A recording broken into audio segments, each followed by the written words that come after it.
The JRA, and we're so pleased that you could join us this morning at this media briefing session to hear how the JRA, Johannesburg Roads Agency, is tackling flooding in Joburg. And it's amazing how many of these soccer terms tend to creep into the news headlines these days, isn't it? Tackling, passing, scoring own goals. I'm sure our copy editors could name many more. Talking about tackling, I hear the Moroccan midfielder Sofiane Amrabat was responsible for one of the most brutal tackles of the Qatar World Cup yesterday. I wonder if many of you saw that.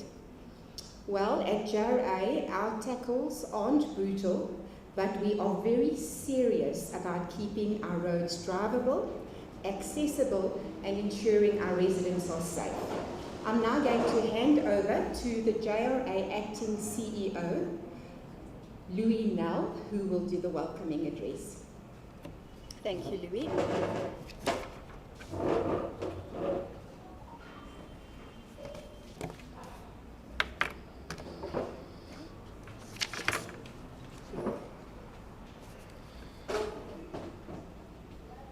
Good morning, everyone. I would like to welcome our MMC of Transport, Mr. Funzi Nkubeni, any councillors that is here, our media, and then our JRA colleagues. I would like to introduce our speakers today. We've got Musa Makachano, and then we've got Muzi Nkonyama and Esther Smith. And then once they have spoken, our MMC for Transport, Mr. Funzi Nkubeni, will then also address us. Today we would like to talk about what has happened over the last 2 weeks and about the weather and the impact it has on our city. The city of Joburg has experienced a lot of rain during the last 2 weeks, and according to SA Weather, it's going to carry on and it will prolong.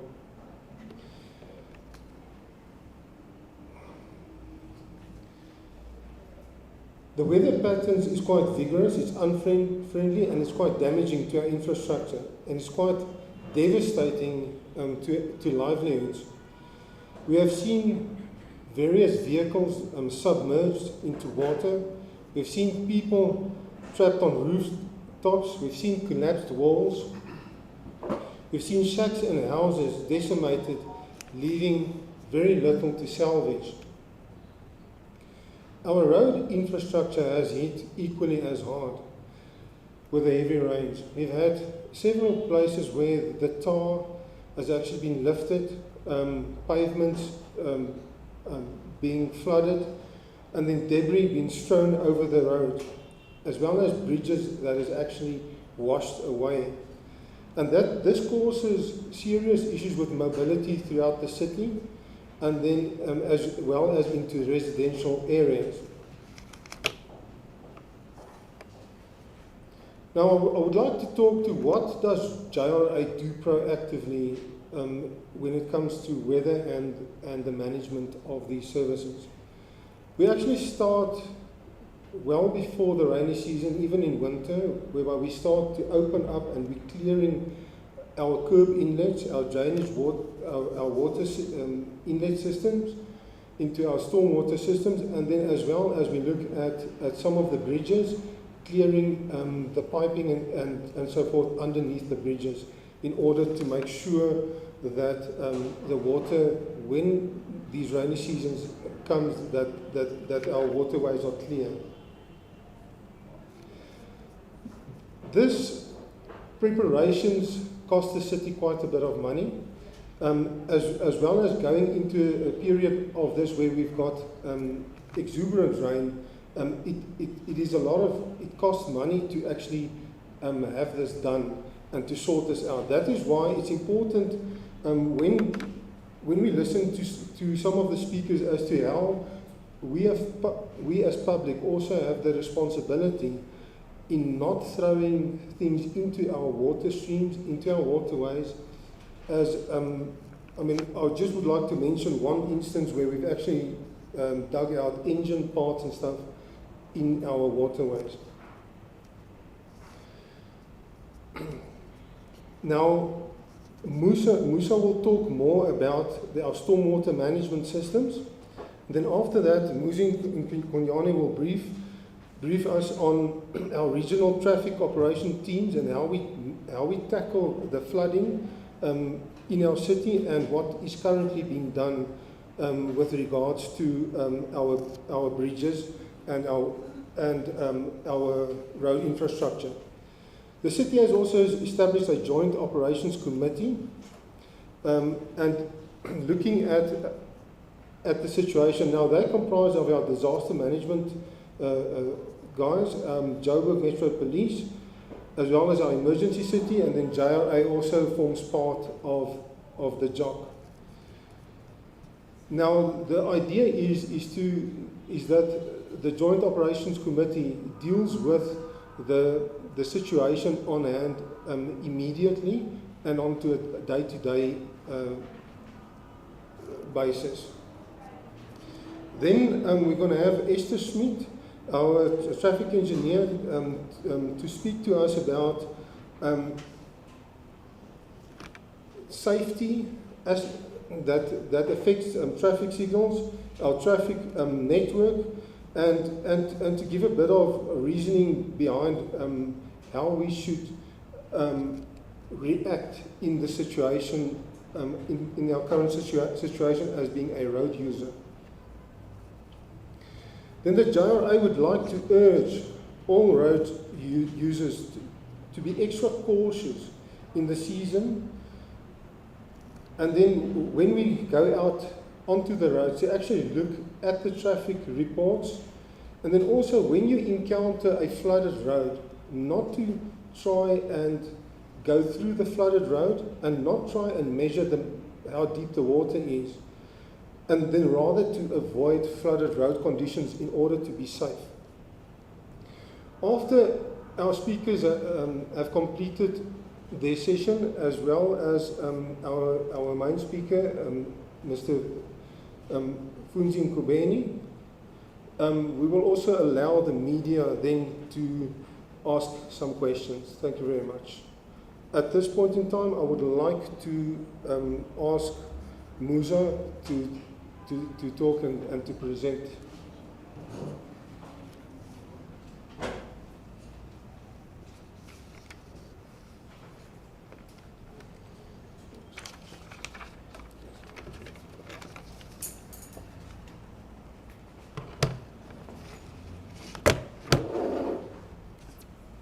Good morning to the MMC, acting CEO, colleagues and the media house.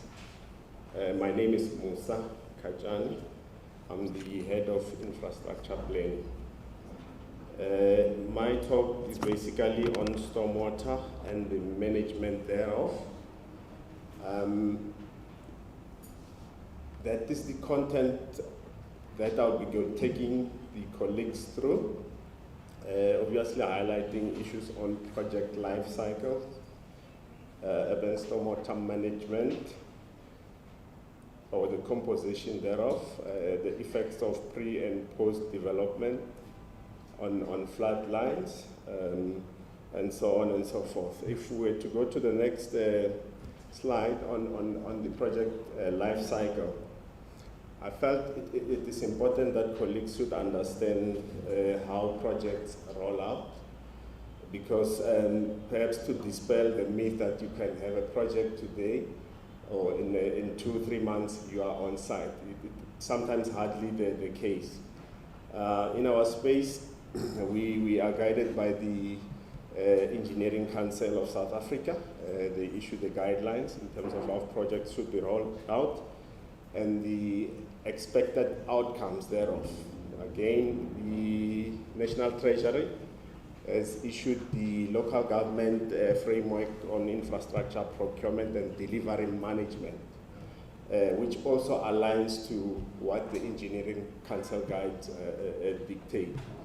So from a planning point of view, We've got about 4 stages that we normally go through per project or even per program. So starting off at the planning stage on, perhaps if you like, stage 0, where we identify a project. Once that has been identified, the consultants will then be appointed to go through those stages, all 4 of them, in sequence, meaning after each and every stage, it's almost like a sequential gearbox. You need to pause and get those reports or even drawings approved. The durations will tend to vary depending on the complexity of the project. On larger projects where we might take even close to 12 months during the planning phases. So colleagues might say, okay, we've got the project, there's an expectation that tomorrow there will be a contractor on site. Hardly that hardly happens because, as I said, we go through those various stages and we need to address some of those elements whilst we go through the planning phases. Obviously, we kickstart with your land surveys, your geotech, environmental issues. So, and again, consultants during those stages are not necessarily on site on a daily basis. You could go there on site once or twice. Thereafter, everything is desktop studies. Once that is completed and we have a final or definitive outcome, then we go into the next stage of the process, which are your SCM processes. And those are governed by the MFMA and obviously and the relevant regulations. And unfortunately, some of these steps or processes can take quite some time, especially the BSc, BEC, and BACs. Once that is concluded, we then go to a suitable contractor has been resourced. We then go to construction and then ultimately operation and maintenance. So as I said, I just needed to highlight these issues so that we are all on the same page in terms of the rollout of projects. Next slide is a pictorial on urban stormwater life cycle and composition. That slide talks a lot. We can write 1,000 words on how we, from a precipitation point of view, mainly rainfall, that collects almost everywhere. It needs to be managed. Naturally, it would go through, trickle to the lowest point and then find its way to a natural course. We do have pipelines or stormwater pipe systems that we design and ultimately construct. Those are also used to manage our stormwater. Roads as well will also form part of the management system. The issue here is the rainfall patterns, the intensity. The patterns, meaning in South Africa, we're used to the rainfall during summer seasons. So it may vary. Lately, we've had rain as late as June or July, if I recall. So those patterns also play a role. The intensity talks to how hard the raindrops are falling. The harder they fall, meaning the quicker they fall, the more likely they will accumulate and run off quicker. And that's usually what causes flooding. So the stormwater systems are not able to cope. It's like almost they are choked. And it also talks to the time of concentration. Time of concentration is just when the accumulation of rain drops fall, how quick in terms of time do they accumulate to a certain quantity. Your catchment characteristics, which is your topography and vegetation, that also play an important role, and the slopes as well. Then obviously all of that needs to be managed by the roads, as I said, pipes and channels.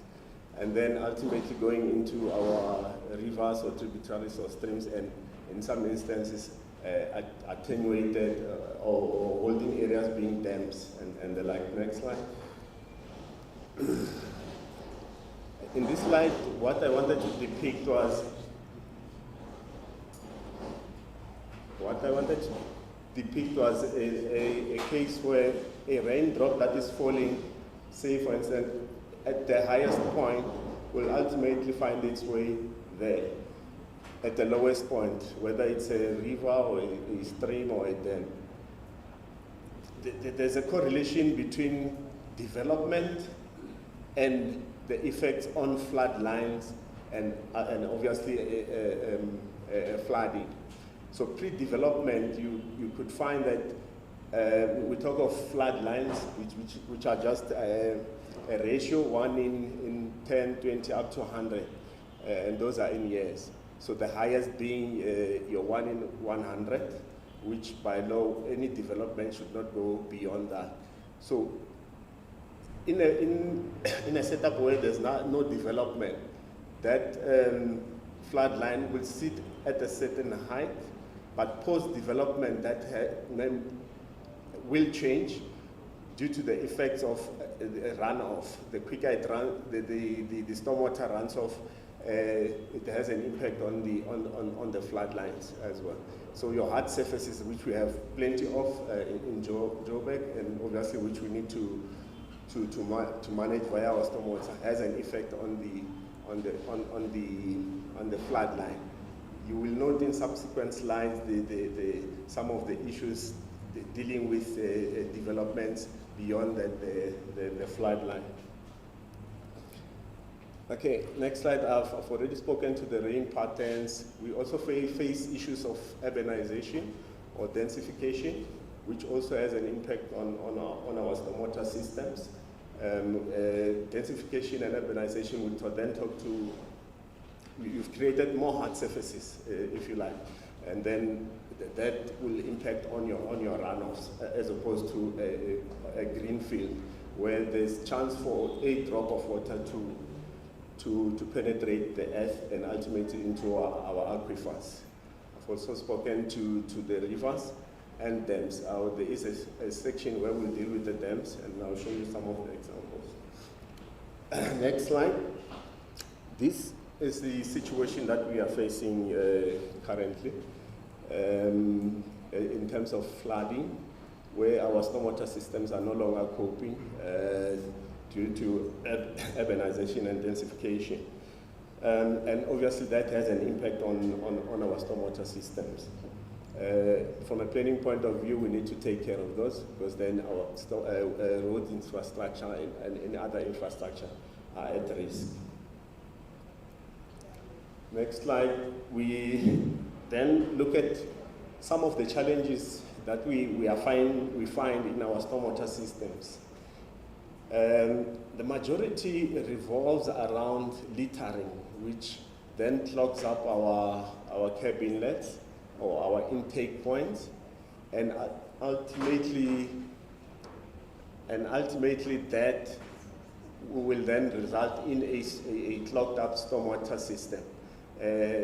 In this instance, or even that, you'll end up with situations like this, which is a localized flooding, and depending on the intensity and the frequency of the rain, then it could spread into a wider area. On this particular slide is developments on flood lines. Obviously, in this case, I think this is in Alex, this should not have been allowed in the first instance. The only people that should be perhaps staying are those higher up in that area. So everyone along that, closer to the banks, is prone to flooding in any storm event. On the two pictures to the right, this is in Lenasia. This is the Klep Refir. Over the years, the river has changed its morphology and the depth of flow, compounded by the overgrown vegetation or weeds. So stormwater, how it behaves, it will take the least route of resistance. So, and the end result will be that. So obviously at some point this may have been fine, but because of densification and then creation of hard surfaces and the like, we find ourselves with a situation where the stormwater has to run off somewhere in the absence of a river that is free flowing. Okay, the next slide. We in 2020 December we ran a simulation in Orlando West.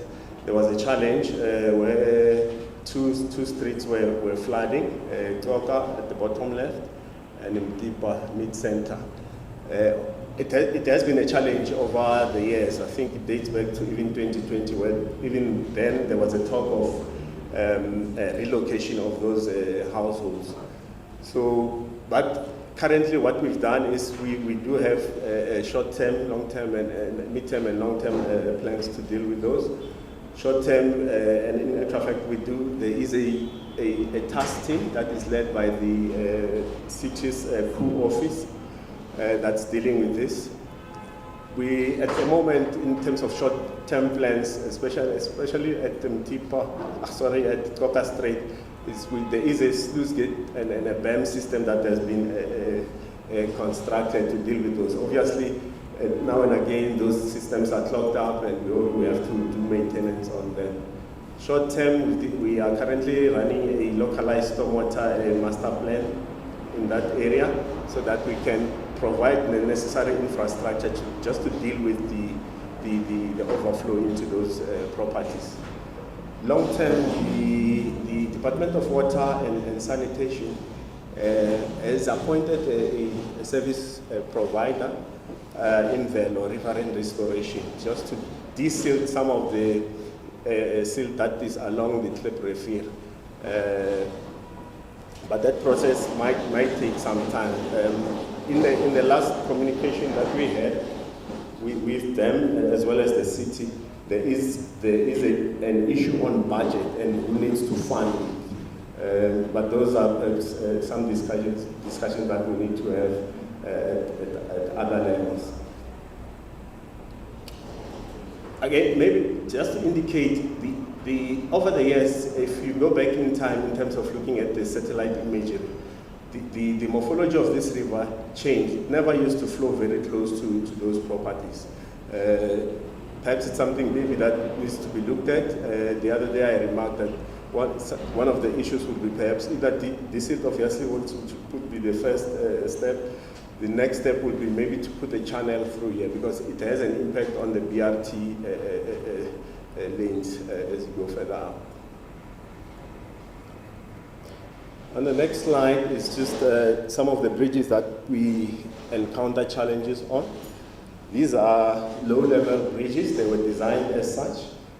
In an urban setup, it's very difficult to raise a particular bridge because what you need to do is you need to take into consideration that you've got houses on either side that must still have access to that bridge or culvert. So in this instance, it's a single lane bridge which overtops almost every given flooding event. The designs are there, however, we do have a challenge which I think in 2021 we tried to resolve with the community. They want to still keep the status quo, meaning have only one vehicle passing through that. But from an engineering point of view and a sustainability point of view, it doesn't make sense, especially when you look at the traffic that congestion along there are two intersections in between. It would make perfect sense just to have a two-way bridge across that stream. The next slide is one of the bridges that we are also dealing with.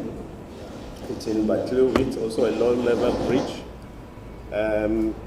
which at this stage it almost floods every other event and overtops. There's an issue with littering almost at every storm event. It comes from upstream. It's along the Yexkei River. So this is some of the causes of the water not being able to pass underneath the road because of the blockages that we are there. but in terms of planning and rolling out into construction, the plan is to have the final plans ready by January 2023, so that we can go into a process of sourcing a contractor for implementation purposes. Next slide is also one of the bridges, which started off with minor scouring on the sides. This is Kilburn, and then it progressed up to a stage where it was a total washout. Some statistics, some of the plans that we could find dates back from 1960 up to 1965. So it's a very, very old structure, almost 60 years that we need to now deal with. Again, in terms of the plan, rollout plan, is that by at least February, we will have a contractor in place to rebuild that structure. On the next slide, it's quite a bit detailed, but I think what we need to take from here, it's obviously I've spoken to the Kilburn Road. We've given an indication of all the structures that we need to do work urgently. One of those being Kilburn, Betlui. There are two actually, Betluis, and then Mapumulo and Zilikas, and going down. Two new ones that have come up. At the bottom, it's Ndaba Street in Mapetla, and then the one in Rodeport. Okay, going into dams on the next slide. We've given a breakdown of the responsibility matrix, and obviously in our case, our issues are related to the dam wall structural integrity, as well as catchment management. We obviously acknowledge that some of the bridges, which you will see in the coming slide, the conditions vary from good to very poor due to historical issues of lack of maintenance. However, we do have our safety inspections that were done recently, and we also have operation and maintenance manuals for those. And the next slide is just a list of all those dams, as well as their respective challenges. The two ones that we have plans for, there's another slide as well that talks to other nine dams, where we've got plans to fix some of the challenges that have occurred in those dams. The next slide, as I said, we've got all those 9 dams, as well as their respective stages in terms of designs. Where are we? There is a service provider that is appointed currently. The next step is to go into construction in terms of fixing those challenges that are highlighted. Okay, general challenges on the next slide. Obviously, Johannesburg being a very old city, we deal with issues of aging infrastructure, historical issues on maintenance or limited, and then in some areas there is inadequate stormwater provisioning, and that has resulted into capacity losses in some instances. And those are examples of the areas that we have. We do have stormwater master plans that we've done for almost 45% of the city of Johannesburg. And essentially these master plans are just for us to go in and assess an area whether what is provisioned there is still adequate to cater for the current storm systems. And in most instances, what we find is that there is a lot of pipe work that needs to be replaced. The current, the latest figure that we had was around 16 billion to sort out all stormwater issues on those areas that we've completed the stormwater master plans. Obviously, I've spoken to densification and urbanization, and then one of the issues that we've come across also is our sinkholes that are developing, either due to illegal mining and collapsed stormwater systems. As I indicated, we do have a list per region of all stormwater flooding hotspots. Okay, on the next slide, it's just mitigation measures that are currently in place. Ours as GRA, we focus mainly on existing and new infrastructure. River rehabilitation is not necessarily our mandate in terms of fixing up, like, as I indicated previously, that some of the rivers have overgrown vegetation. That's not necessarily our mandate. That we do to some extent, as I mentioned, on structural integrity. That is our sister department, EISD. So we do have bylaws. We do have a stormwater manual that was recently approved by Council. We do have an understanding of the catchments that we have within the city from a regional perspective. We also advocate that development should not be done within that one-in-one under flood dam. This obviously we do check when we have to comment on the developers' plans as they come through from the city. As I indicated, there is the 16 billion that I was talking of in terms of stormwater master plans. The rolling out of these master plans, there is a program. However, to catch up with that amount, it will be a challenge. Houses that we need to be built at least a reasonable height from ground level, just to alleviate water from coming into the households. The issue on building lines, that is almost a development control issue or a town planning issue that we also advocate for. The other element, if you looked at that on the slide where you had the household on the highest point, talks to this statement on weep holes.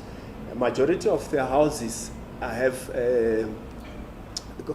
either concrete or brick walls without weep holes, and that creates a challenge sometimes for anyone who's living either upstream or downstream. And often people don't really want to put those weep holes in their boundary walls. Okay, thank you very much. That is my story.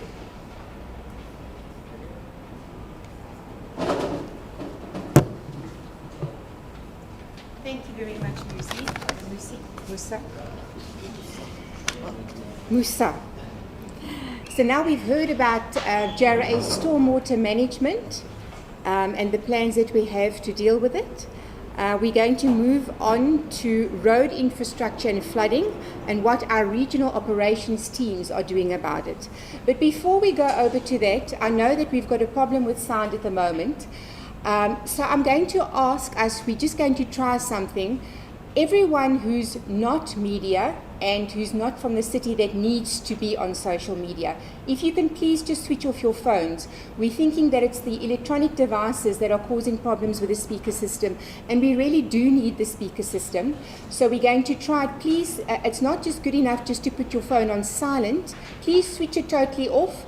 It might be a good opportunity to just be free from it. Just see if you can do it for 1 hour. Let's try that. We're going to give it a go. We're going to switch our sound system on again and see if we can, if it's still going to interfere.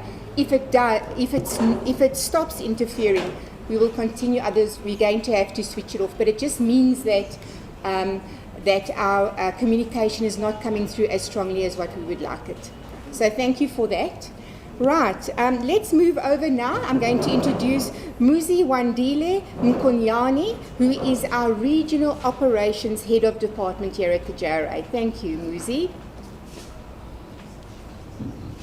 Who's floating there? Just over there.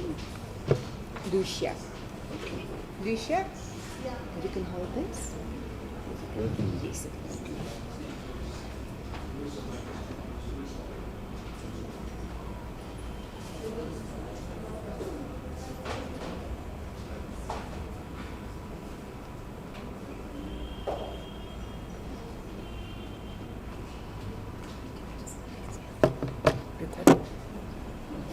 I'm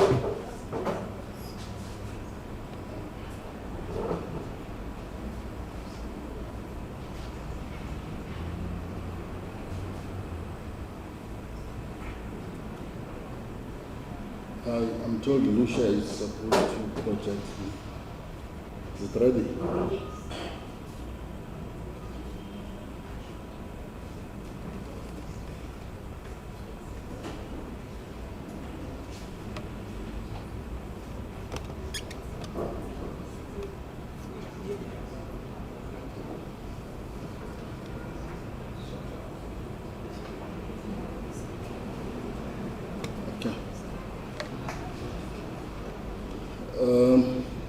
Good morning, MMC, the councillors that are here, the acting CEO, the colleagues, and the media that is here. I must just put this disclaimer very quickly, MMC. I had dodged my classes in Sunday school for public speaking. Today now I'm caught up, but it's fine, I try. All right, look, mine is going to be very quick. It's very quick. My name is Muzinko Nyane. I'm the head of the regional operations at the GRA. And thanks to my colleague Musa Nkachani, HOD Infrastructure Planning, for having given us a history and the plans that we have as the GRA. I think that was very insightful, and I think it's important that we have taken note of the mammoth task that GRA is facing. And of course, maybe what should give us comfort is that GRA is doing something about it. He's given us the history, and he's also given us the current status, but also just indicate what needs to be done. And we all know that the rate at which perhaps sometimes the budgets are made available does not necessarily align with the problems that are there now.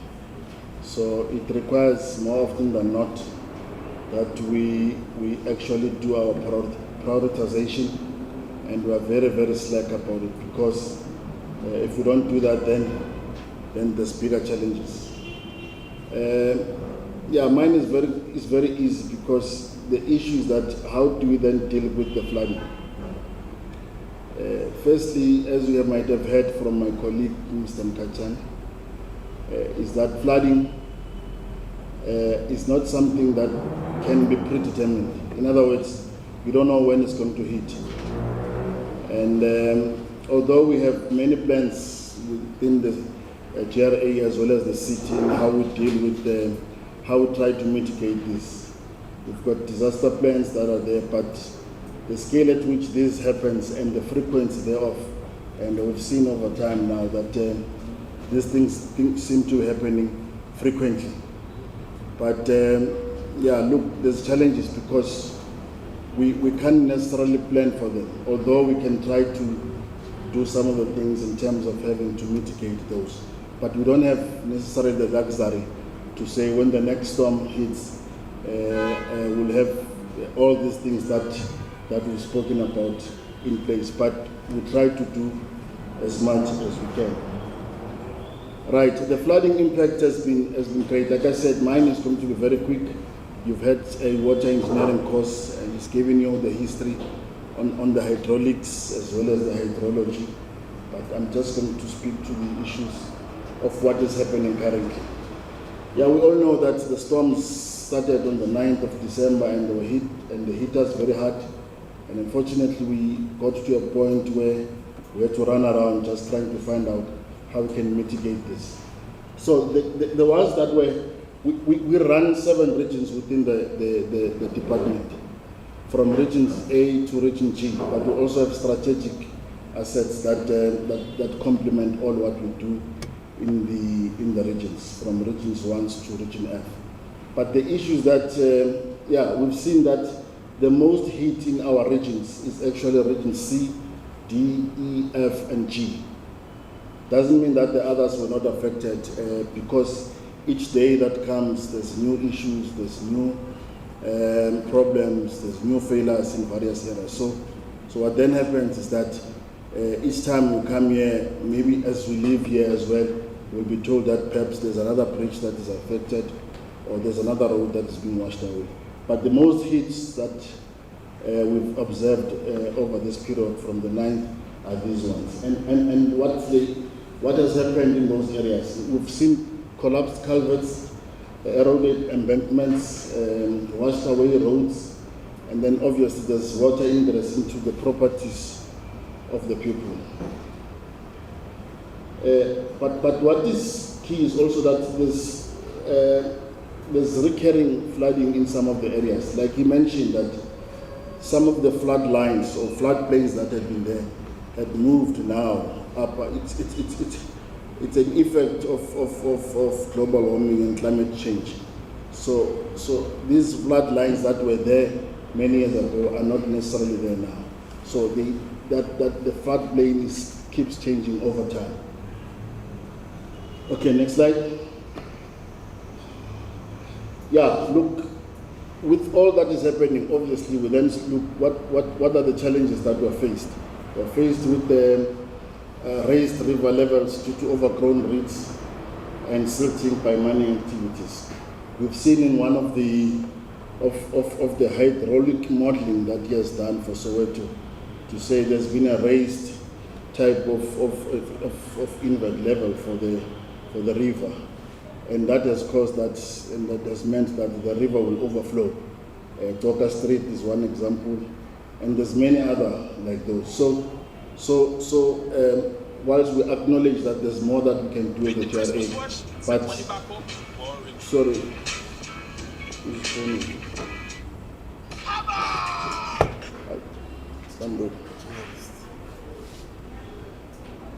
she was recording, so I don't know if I touched it. Okay, that's fine. Yeah, so I was saying, whilst we acknowledge that there are certain things, a number of things that we can do from within, but because of nature, some of these things affect us.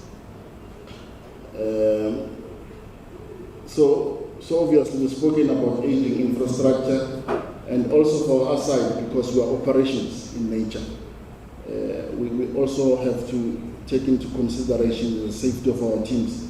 Now what that means is that when an occurrence of a storm has happened, or in this case a flooding, we cannot necessarily go there and intervene right away. Sometimes the best thing to do is to go there and just barricade the area so that at least we save lives, or we mitigate what could happen if that road is not closed or that bridge is not barricaded properly. The next slide.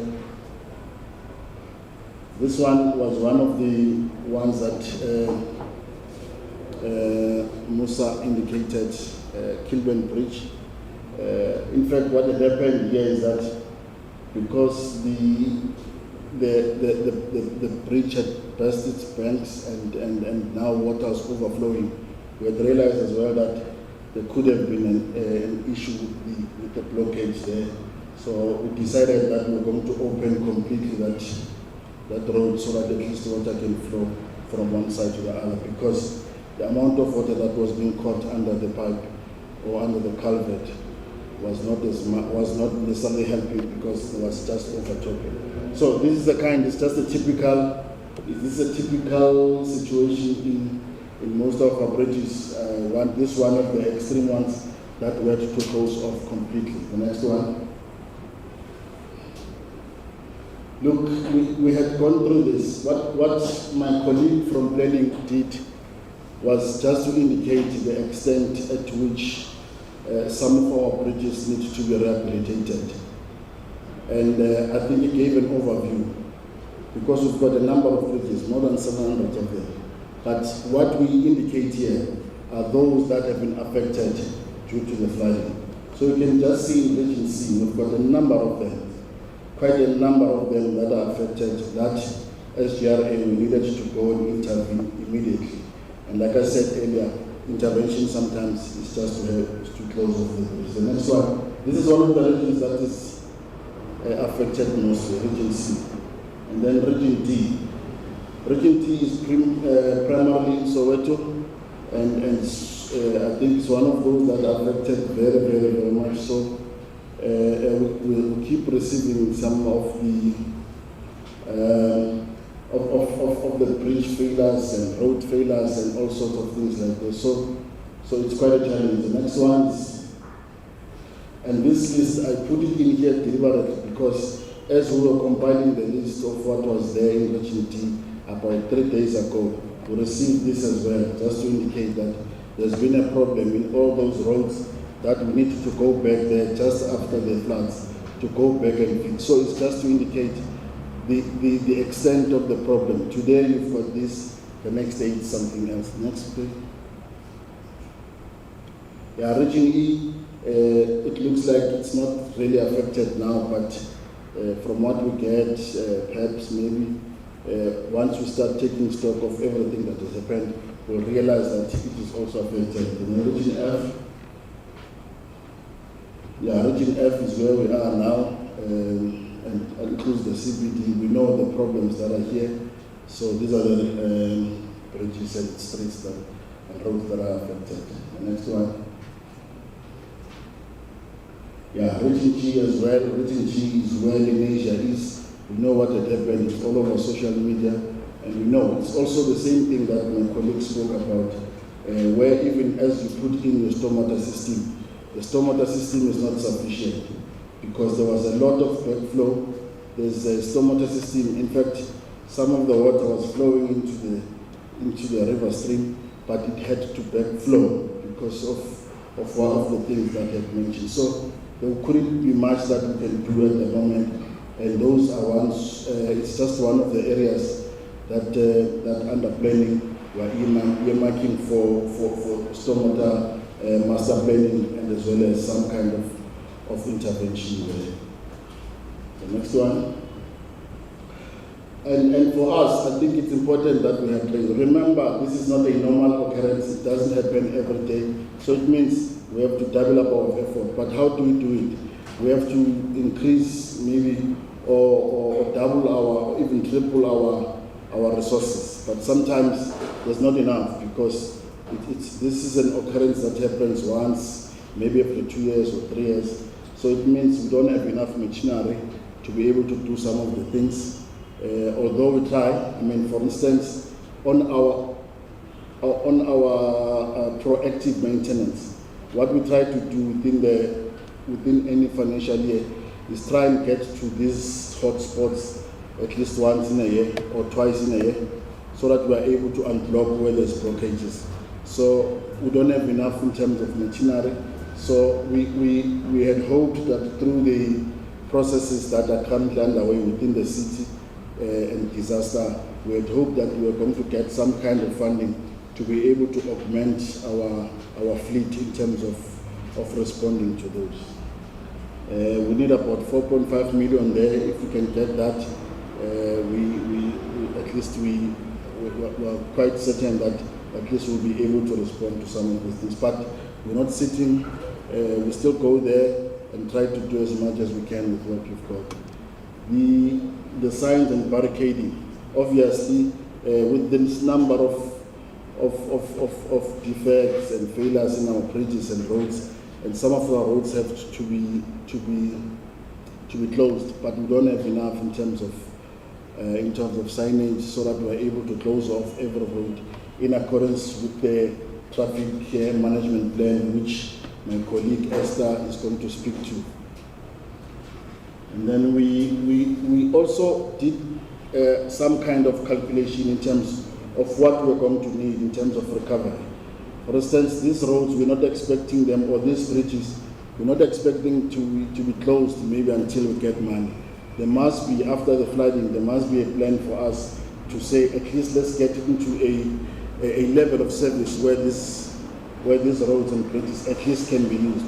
So for that, we've estimated for now that there's going to be about 83 million needed, which we don't have in our coffers, unfortunately. So we're hoping that through the processes that we are engaged in ourselves and the city, that money can be made available so that we can intervene at least after the flooding and the water has subsided.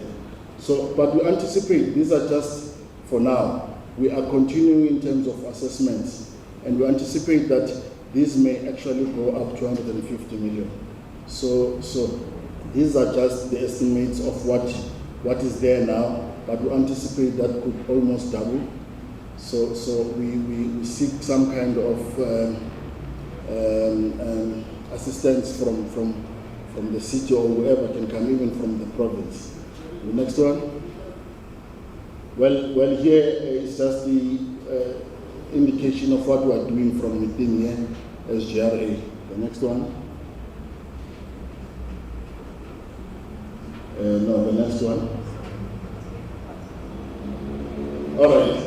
What we provide here, we provide also the contact details to the media so that this can be used whenever there's an issue that relates to emergency. But on top of this, we're going to also augment this contact list in terms of our standby teams and emergency line. We're going to give more than one. We're going to give 3 numbers to all our stakeholders so that whenever there's an issue, people are able to call these numbers at any time. So yes, that is my presentation. Thank you very much.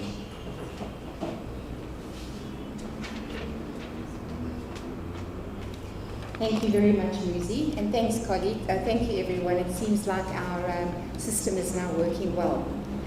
So Muzi has just covered what the regional operations teams are doing, really the mopping up operations and the initial estimates just to bring the roads into a drivable condition. Remember that those estimates are not to reconstruct bridges and reconstruct roads. Those figures will come at a later stage. This is just really to make our roads drivable for the interim. Right, we're going to move over now to flooding, traffic management and safe traffic advisory, and I'm going to hand over to Esther Smith, and Esther is our operations manager for traffic engineering. Thank you, Bertha. Good morning, MMC, acting CEO, councillors, media partners and any colleagues. Thank you to my colleagues for their presentations and all the hard work, especially the teams on the road. I don't think we understand exactly the hours they must have spent the last couple of days. My disclaimer is that at my age, I can either see you or the slides. I've opted to see you, so if I turn my back and watch the slides, I do apologize. It all comes with age. Secondly, although my title says Ops Manager, I think I am the person you probably swear at sitting in traffic. So it's not your wife's fault. You've got to face to the problems now. So the first slide, next slide. So what you see here is a list of those roads affected by flooding on which we anticipate the largest amount of disruptions to take place from a traffic point of view. You will see some very recognizable names there. Hendrik Potgieter Road.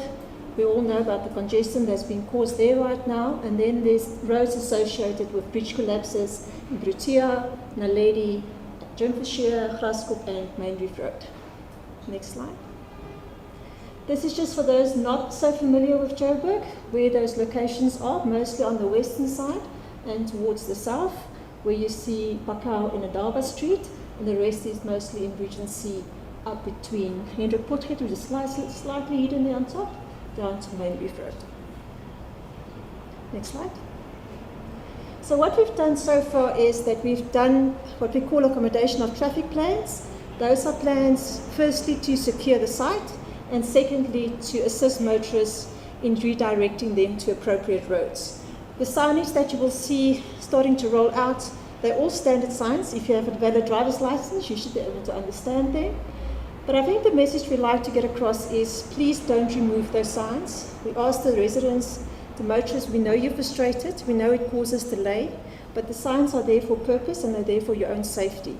So if a barricade is causing frustration, please do not circumvent the barricade, don't remove the barricade.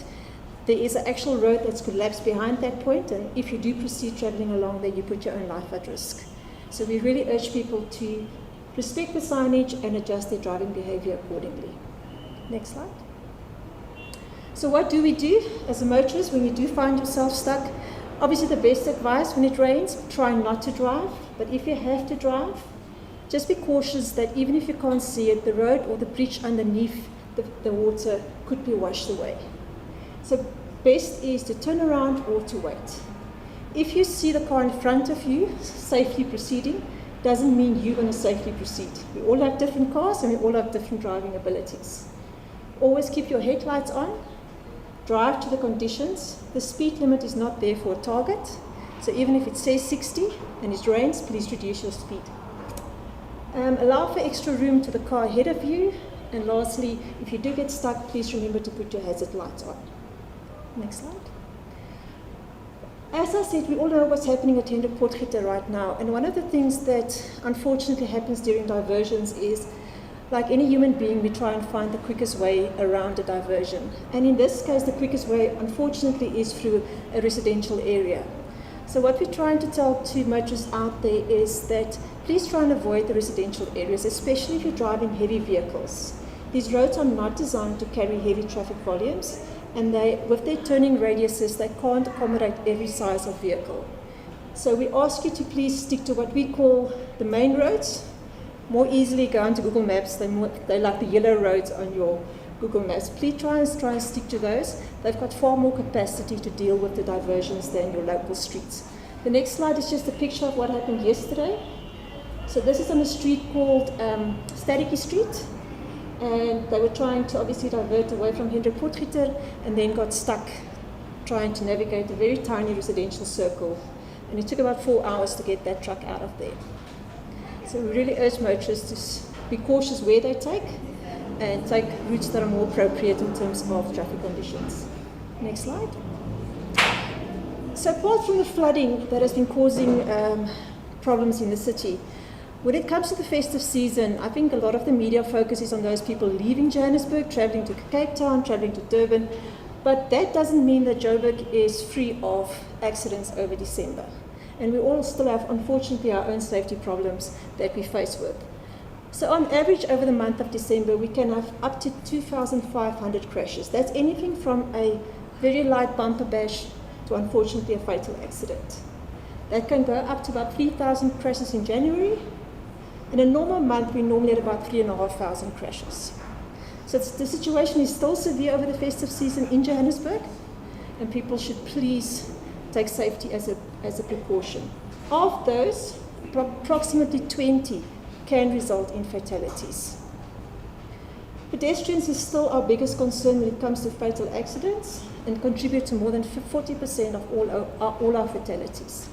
In terms of what type of crashes do we find the most occurring, those are your head-rear crashes, and they can be contributed to people driving too fast. You're either driving too fast, you're distracted, you're falling asleep, and you're not being able to react fast enough to the vehicle in front of you.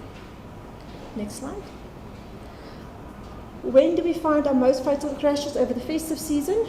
More than 55% happens on weekends, and the majority of which happens after 6 o'clock at night. So my message to you is, if you don't have to, please don't drive on weekends, especially after 6 o'clock at night. That seems to be the time when the most severe accidents happen. And I'm sure it's not just our roads, I'm sure it's in the rest of South Africa as well. Next slide. What causes crashes? And I've only listed the main factors. That doesn't mean that drunken driving is not a problem. But specifically what we find in Joburg over the festive season is speeding and jaywalking from a human factor point of view. When it comes to your vehicle, is checking your tires, checking your brakes. And when it comes to the road environment, is adjusting your speed when you get to sharp bends, and specifically reducing your speed when you get poor visible, whether that is heavy rain, mist, early morning. Next slide. So for those leaving or for those staying in Joburg, you will unfortunately still be faced with some level of congestion. Please note that the congestion is higher than what it was last year. We were still living in a bit of a COVID umbrella when it came to traffic last year. And right now, what you see down here is a picture taken, I think it was from Monday until Wednesday. The congestion levels is about 17% higher than last year, right now during peak periods. But it's substantially higher on Saturday afternoons and Sunday evenings. So if you do plan your trip, take into account that there are higher congestion levels and you need to adjust your travel times to prevent yourself from speeding or making up for lost time. Unfortunately for those leaving today, the weekend coming up, that is the highest anticipated traffic volumes on our road network. And coming back, we're anticipating the 6th to the 8th of Jan to be the second highest. Schools open on the 11th. So lastly, just for the festive season, and we've all heard the road safety messages. Message from my side, it is sometimes the small things that are going to make the biggest difference. I do think we approach the driving task a little bit too casually, especially as we get older maybe. We see ourselves as seasoned drivers and forget the small stuff. It doesn't require you to drive at 120 to make a fatal accident. Even a couple of kilometers above the speed level can be fatal. Don't check your text messages. Please fasten your seatbelt. Look at your tires. Look before you cross the road, like we taught all our children. Look left, look right, look left again. Try not to get angry or impatient. Easier said than done. And please, especially under load setting, with the traffic lights being affected, please approach traffic signals with caution. Load shedding happens at any point in time, and treat them as four-way stops, and give your fellow driver the chance to cross without becoming too angry with them. I think we all would like to see our loved ones come back safely, and for that we have to keep road safety as our number one priority this festive season. Thank you so much for your time. I appreciate it. Thank you, Esther. And of course, we're going to be sticking to drinking only water this festive season. I'm going to hand over to the JRA Acting CEO, Louis now, just to introduce the MMC for us. Thank you. Our next speaker is our MMC for Transport, Mr. Funzing Kubeni. So if you can address us now, thank you very much.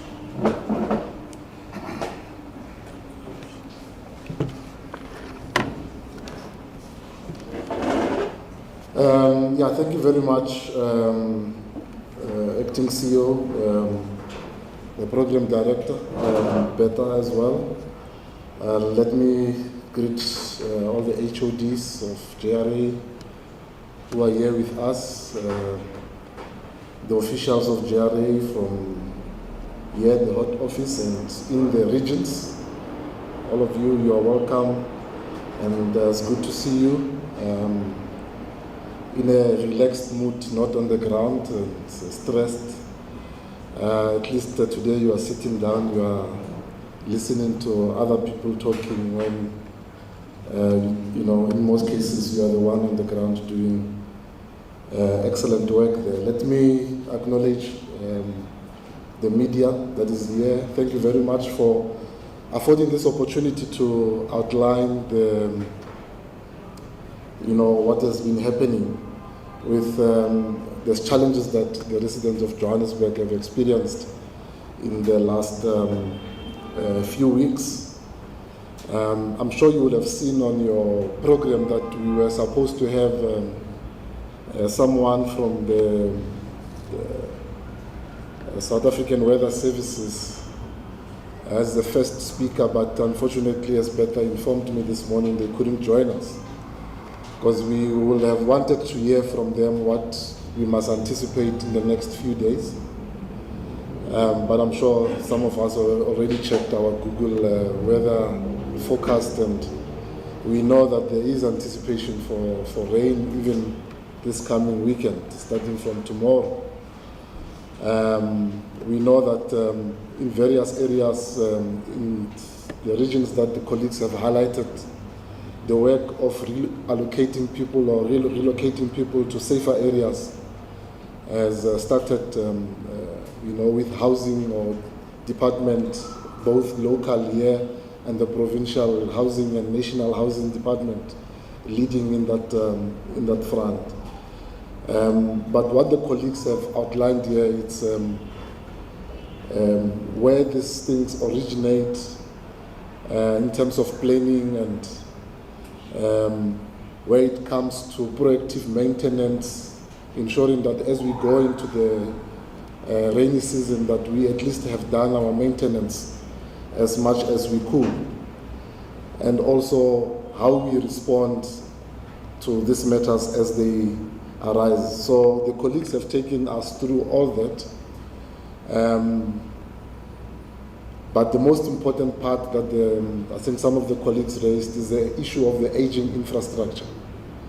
and the fact that it's starting to show that it cannot cope with the climate change and with the urbanization that is happening, with obviously our city being the one that accommodates migrants both internally here in the country and also those that are coming outside of the country.